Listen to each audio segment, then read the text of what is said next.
আসসালামু আলাইকুম, সবাইকে শুভেচ্ছা জানাচ্ছি আরেকটি ব্র্যান্ড নিউ এপিসোডে। আমি এই মুহূর্তে আছি লাকমা জমিদার বাড়ি। এটা হচ্ছে পাঁচবিবি থানা, পাঁচবিবি উপজেলা, জয়পুরহাট, যেটা সীমান্তের একেবারে পাশেই অবস্থিত লাকমা জমিদার বাড়ি বা রাজবাড়ি। তো আপনাদের সাথে আমি জমিদার বাড়িটি ঘুরে ঘুরে আপনাদের সাথে শেয়ার করছি, আপনারা দেখতে থাকুন। এই হচ্ছে লাকমা জমিদার বাড়ির প্রবেশ পথ। এই যে জমিদার বাড়ি। জমিদার বাড়ির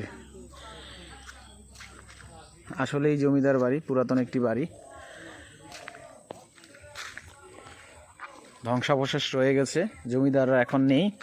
জমিদার তাদের জমিদারি ছেড়ে চলে গেছে, কিন্তু তাদের ধ্বংসাবশেষ, তারা যেখানে থাকতেন সেই জায়গাটুকু রেখে ওনারা চলে গেছে।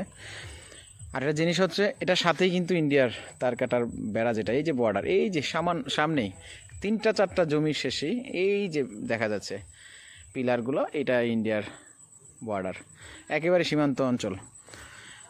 যেটা বলতেছিলাম, এই জমিদার বাড়িটার ইতিহাস হচ্ছে, জমিদার ছিলেন হাদি মামুন চৌধুরী। 1500 থেকে 1600 শতাব্দীর দিকে উনার জমিদারি ছিল এই অঞ্চলে। উনি হাদি মামুন চৌধুরী, উনার জমিদারি ছিল এই অঞ্চলে।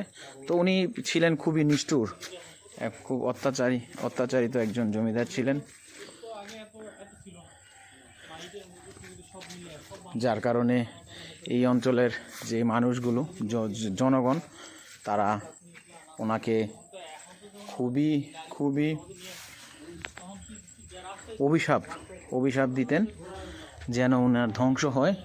এই হচ্ছে জমিদার বাড়ির ভিতরের অংশটুকু, গুহার মতো এখন দেখতে। আমরা আস্তে আস্তে উপরের দিকে যাই।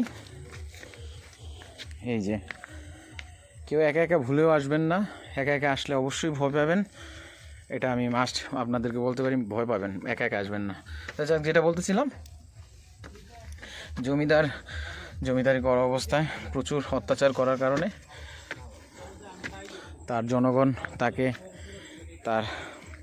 তাকে খুব অভিশাপ দেয়। অভিশাপ দেওয়ার পরে তাকে গায়েবীভাবে তাকে বার্তা পাঠানো হয় যে তুমি জমিদারি ছেড়ে চলে যাও। তারপরে উনি এই বাড়ি ছেড়ে চলে যায়। পরবর্তীতে এই 1500-1600 শতাব্দীর, যেটা বলছিলাম, এই যে এখান থেকে স্পষ্ট হচ্ছে ইন্ডিয়ার বর্ডার, এই যে 3টা জমির পরেই। যাক, তারপরে উনি এখান থেকে চলে যায়। পরে এটা ধ্বংসাবশেষ হিসাবে, স্থানীয়ভাবে চৌধুরী বাড়ি ধ্বংসাবশেষ হিসাবে থেকে যায়। এই হচ্ছে লাকমা জমিদার বাড়ি। একা আসতে গেলে অবশ্যই ভয় হবে। এই যে সিঁড়ি, উপরে ওঠার সিঁড়ি।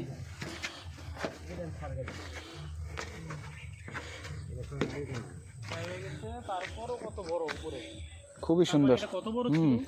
এটা ডাইভা গেছে, এটা নিশ্চয়ই 2-3 তলা 4 তলা ছিল, আরো ছিল না, আরো বেশি বড় ছিল। না হলে আপনি চিন্তা করেন, আমরা আজকে এখনো কিন্তু এই হচ্ছে গিয়ে লাকমা জমিদার বাড়ি। অনেক, হ্যাঁ, খুব বড় একটা এরিয়া।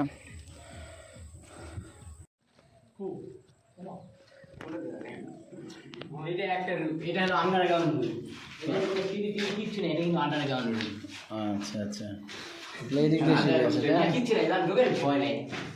ভয় থাকবে রে ভাই, এখানে ঘোরা চলাফেরা করে না, এতটা ভয় নাই। কিন্তু আমাকে নিজে কি ভয় লাগে।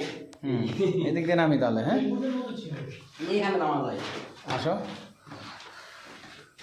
ওই যা নিচে রাখো, নামলাম কিন্তু আমি।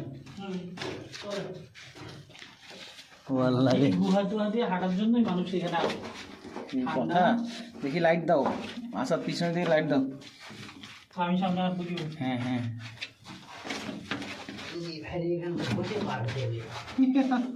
আল্লাহ, মোবাইলে লাইট চালাম। হ্যাঁ হ্যাঁ, যাচ্ছি তো। কি ভাঙ্গা তো অ্যাডভেঞ্চার।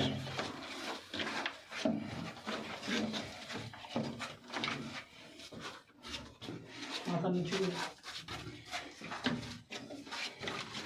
এগুলো ডাইভে গেছে বুঝছেন? তাইলে এখানে- সিঁড়ি ছিল।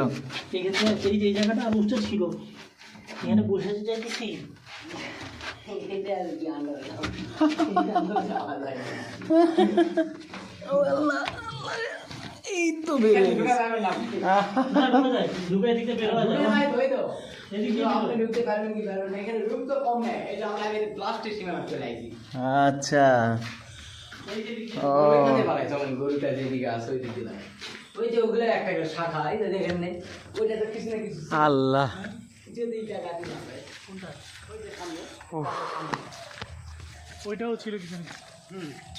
গ্যাস ট্যাস আর কি গরু আসতো হতো। লাকমা জমিদার বাড়ির এইটা হচ্ছে বাড়ির প্রথম অথবা প্রধান ফটক আমার কাছে মনে হচ্ছে।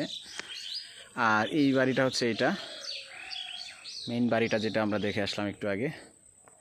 বাড়ির প্রথম ফটক বা মূল ফটক এটা মনে হচ্ছে। তো যাক, এখন এই অল্প সময়ের মধ্যে লাকমা জমিদার বাড়ি ঘুরে ঘুরে দেখলাম। তো আপনাদের কাছে কেমন লেগেছে অবশ্যই কমেন্টস করে জানাবেন। আর ভিডিওটি যদি ভালো লেগে থাকে অবশ্যই শেয়ার করবেন। পরিশেষে লাকমা জমিদার বাড়ি থেকে পুরোপুরিভাবে বিদায় নিচ্ছি। সবাই ভালো থাকবেন, সুস্থ থাকবেন, আমার জন্য দোয়া করবেন। আল্লাহ হাফিজ।